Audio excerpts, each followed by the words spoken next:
¿Ah? ¿Mm? ¿Ah?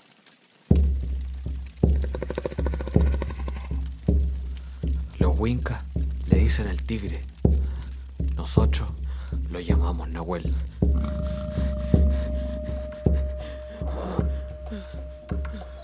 Como Festival Internacional de Cine y las Artes Indígenas en Wallmapu, FIC Wallmapu, necesitamos tu ayuda para interpretar 10 cortometrajes de cine indígena en lengua de señas chilena, fortaleciendo la autorrepresentación y el acceso de las personas sordas a las historias de los pueblos originarios, narradas y producidas desde sus propias miradas, o bien en estrecho trabajo junto a los pueblos.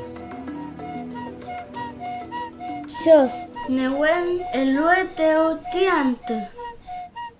Ahí le liul pajín la quien feita ni chumlen ante Sí, pelo con pe la quien Sí. na ahí que fui Sí, sí. en tu la hiel ahí Falfuica. sí pues A mí me gustó mucho lo que vi toda esta historia, las dos películas.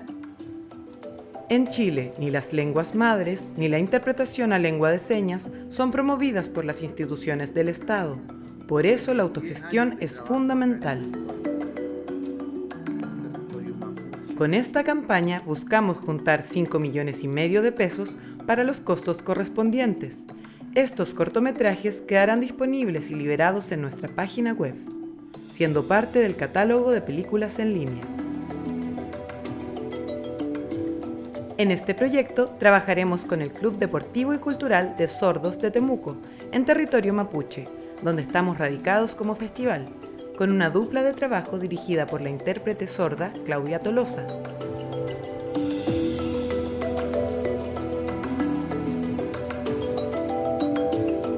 Puedes aportar desde 2,000 pesos en adelante, con diferentes incentivos a modo de chafquín y ayudándonos en la difusión. Sé parte de esta iniciativa. Ayúdanos a llegar a la meta.